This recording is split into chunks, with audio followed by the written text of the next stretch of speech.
అమ్మగారి పేరు జోజో మెహతా అట.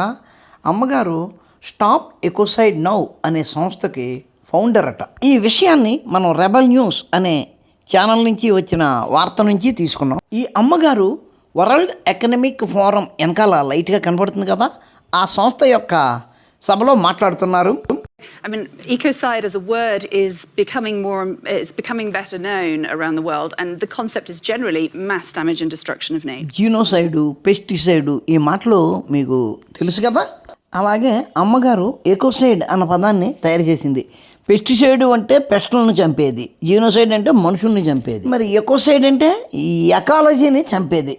ఇప్పుడు స్టాప్ ఎకోసైడ్ అంటే అర్థమైంది కదా, అంటే ఎకాలజీని నాశనం చేసేది, అంటే ప్రకృతిని నాశనం చేసే దానిని ఆపండి అని అంటున్నారు అమ్మగారు. ఇంతవరకు బాగుంది, ఇంకా ఏమన్నారో విందామా.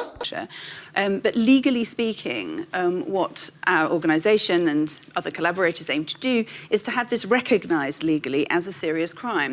Because one of the issues that sort of pervades all of this discussion is that we have a kind of cultural, very ingrained habit of not taking damage to nature as seriously as we take damage to people and property. Cultural way of grain habits అనేది serious crime అట.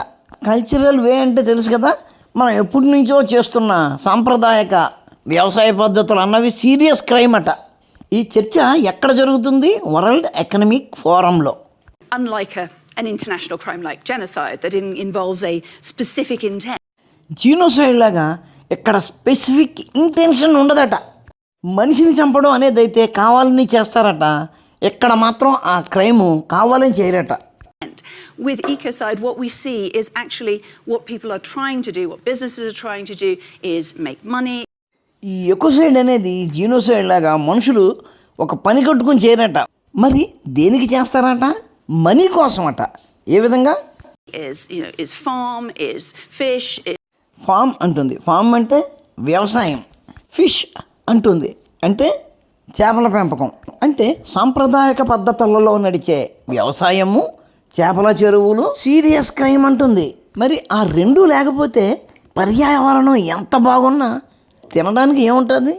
ఏమీ తినడానికి ఉండదు. మరి ఇలాంటి వాళ్ళనే మేధావులు అనాలి. ఏంటి? వ్యవసాయము, చేపల చెరువులు ప్రమాదకరమైన నేరాలు అంటుంది. What's missing is the awareness and the conscience around the side effects, around the collateral damage that happens with that. ఆ వ్యవసాయము, చేపల చెరువుల వల్ల జరిగే నష్టాన్ని ఎవ్వరూ గుర్తించట్లేదని వాపోతున్నారు. నా ఉద్దేశంలో ఈ వరల్డ్ ఎకనమిక్ ఫోరంలో ఏదో ఒక వ్యవసాయాధారిత దేశం మీద టార్గెట్ చేస్తున్నారేమో అనిపిస్తుంది. వ్యవసాయము, చేపల పెంపకము అంత తీవ్రమైన నేరాలా?